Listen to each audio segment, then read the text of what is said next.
Hello everyone, welcome back to a GHB Tempest Trial tier list update. This time we'll be looking at Sigrun, yet another Lance Flyer to add to the ocean.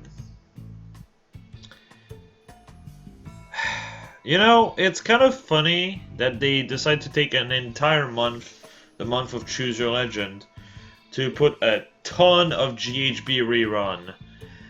And, you know, GHB already have 4 copies typically, and all of these get a 5th copy, reducing the cost for in terms of Grail for these units to be plus 10 from 1,750 to 1,350, and in Oliver's case from 1,350 to 1,000.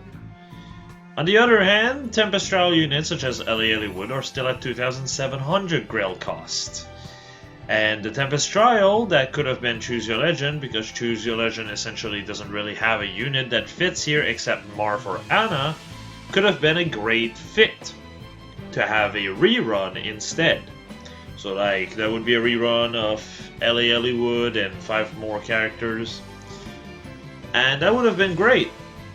But then they decided to instead introduce a newer unit, which for some reason get the Choose Your Legend treatment, and even worse, is supposed to be based on Micaiah.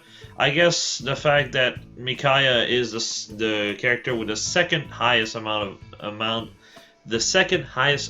vote made her good enough that, well, screw getting into Tempest Trial units such as Python, Jesse, Dean, Tatiana, Zeke, or anything of the sort. Instead, we're going to go for the 2nd place instead of the number 1 place. And not only that, it's, you know, the leader of the Dawn Brigade, Micaiah, so obviously it's going to be a Dawn Brigade character, right? What a fool you are. No, instead we get a Grail mercenary character. It makes no sense. You know, I would have taken a Fate Tempest Trial over this. After all, it's not the number 1, so it would have made just as much sense. A Fate one could have gotten a Charlotte as a Tempest Trial reward. You know, a unit that's been waiting for over 2 years at this point to be dropped in the game. Like, for once, I genuinely would have preferred a Tempest Trial based on Fates. Let that sink in. Now, Sigurd is not a bad character by any means. It's just kind of a why situation. She has barely been waiting. There are characters that are still waiting to get in, and she is the one that gets picked. I just don't get it. But enough with me ranting. Let's get to the meat of the video. Moving on to stats. Well, she comes in with Reprisal Lance and Defres Link. Defres Link used to be locked to Bridal Seneki, ironically enough, which means now you can fodder her instead of Bridal Seneki. You know, instead of, you know, being locked to a seasonal banner, you can now actually have it for free. That's nice. I actually do like this. This is great. Defres Link is also fantastic for Odin. And I guess May, though May is just a worse Odin by every sense of the word. That said, she also has this, and she also has own flyers. Yet again, it's a Tempest Trial unit that has it. Oh well. It is locked to 5-star though, which is a bit awkward. Still, overall, it's all great fodder, except to some extent Reprisal Lance. Reprisal Lance is a decent-ish lance. It's just kind of iffy is all. So, yeah, stat line is getting an extra 5 BST, probably because Choose Your Legend bonus, as she is linked to the Choose Your Legend banner, and at least that's what I presume. I expect it to be Choose Your Legend BST, as a flat 5 BST increase only happened once in all the game's lifespan, and whenever they just increase BST by 5, it's typically just because Choose Your Legend, and it just fit the time period just as well. I'm pretty sure the reason they did not give the 5 BST to Choose Your Legend 2 was because Brave Lynn kinda was already still just as strong and they didn't want a repeat of that situation. Ironically enough, the unit with the least BST ended up being the most annoying unit and the most cancer of all units of that banner, despite being over 10 points behind the number 2 of the banner. So you could say it backfired quite hard. Now, let's move and see what the first merge gives.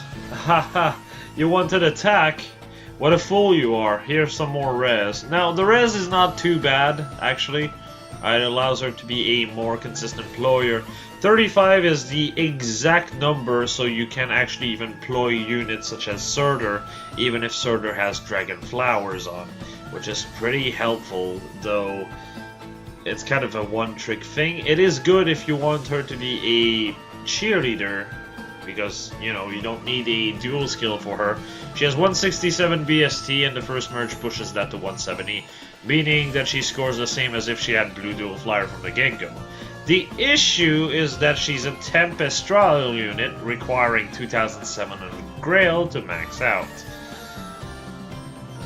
So, even if she is amazing, it's hard for me to be like, yeah, plus 10 that. The only unit I would genuinely say is worth plus 10ing, despite the Tempestral status, is Ellie Elliewood, because he is an insanely powerful powerhouse of a unit. Sigrun is decent, but as those comparisons that we're about to get to will explain, she doesn't exactly have a very amazing stat line. Especially with that first merge, god damn. So, yeah, keep in mind, first off, she doesn't have a pref, so already you're off to a bad start. 2, if she ever gets a pref, it would be in 3 to 4 years, if not longer. And 4, those stats are basically very similar. I have not put any refine, because at the end of the day, if refine is a problem, you can actually refine the weapon to whatever you want. So, you know, there was that. So, raw stat is kind of just the main thing I'm going to be comparing here. As you can see, she does beat Claire somewhat. However, Claire does have an armor killer with 16 might. Not to mention Cav Killer, which is just dead content at this point. Who cares? However, it also provides Flashing Blade if you go with the effective Refine. Something that Sigrun does not have and will never be able to use. As a matter of fact, the only thing that she can use that is somewhat similar is Heavy Blade. Heavy Blade with 50 attack will just not work. Even with buffs, that's only 56 attack. Of course, a skill and such can be used to improve the chance of it working, but it's pretty iffy, not to mention you only have one Heavy Blade seal, which makes basically everything a bit awkward, doesn't it? So, yeah.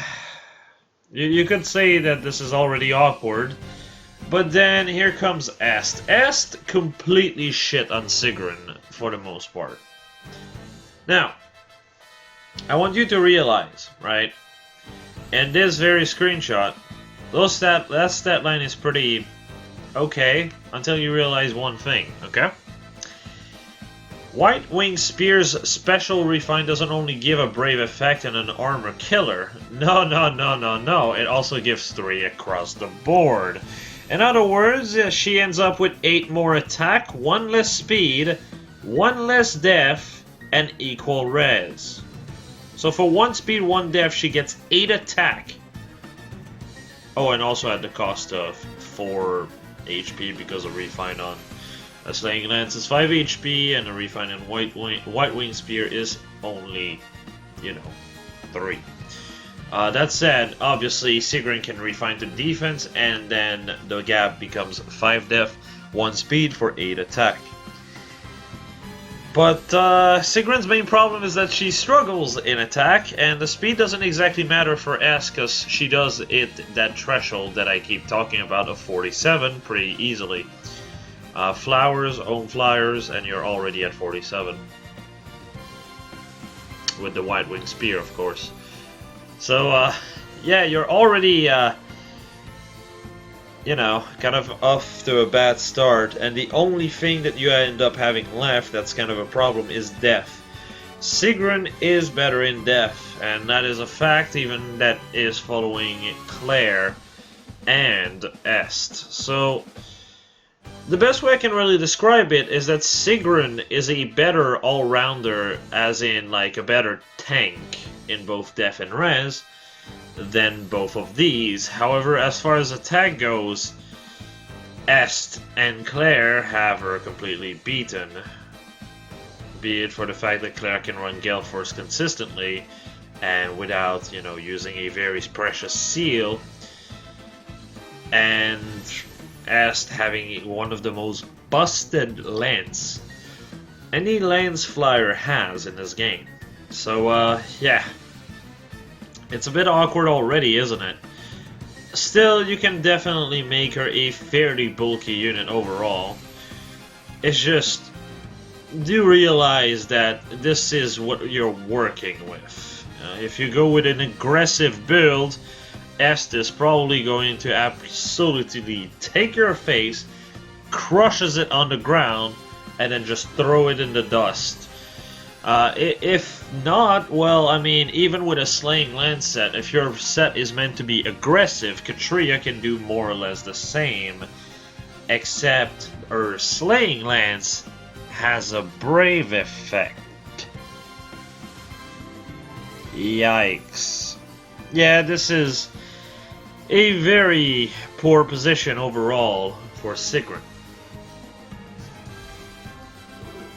Now, like I said, her bulk is her one thing that she has going for herself. And honestly, this is what you should be building on, ants in this build.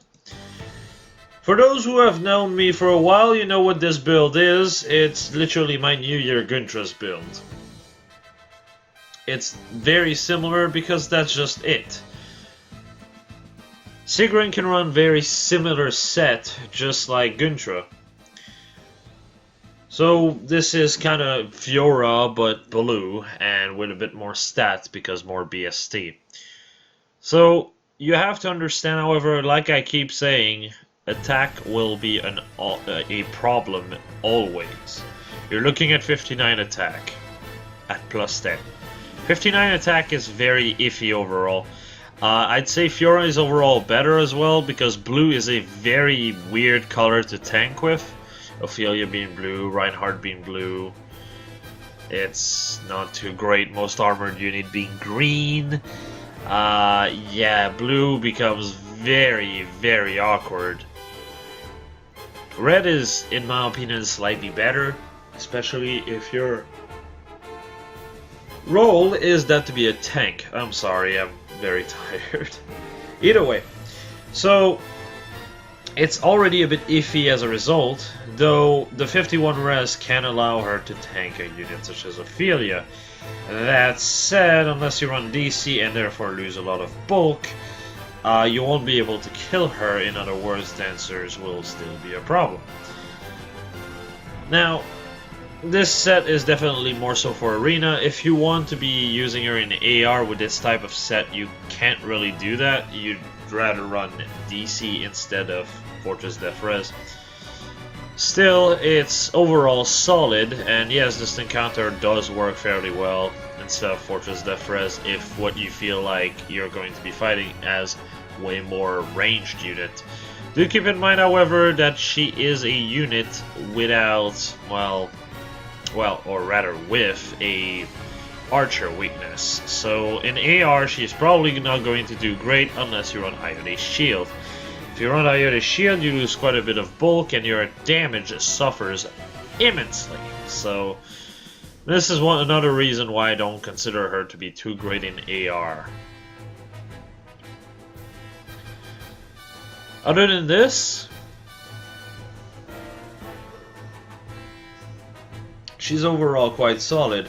After all, 59 attack, 47 speed, 53 def, and 51 res. The main issue is that she is forced to run Slaying Lance with this set because she doesn't really have any more options.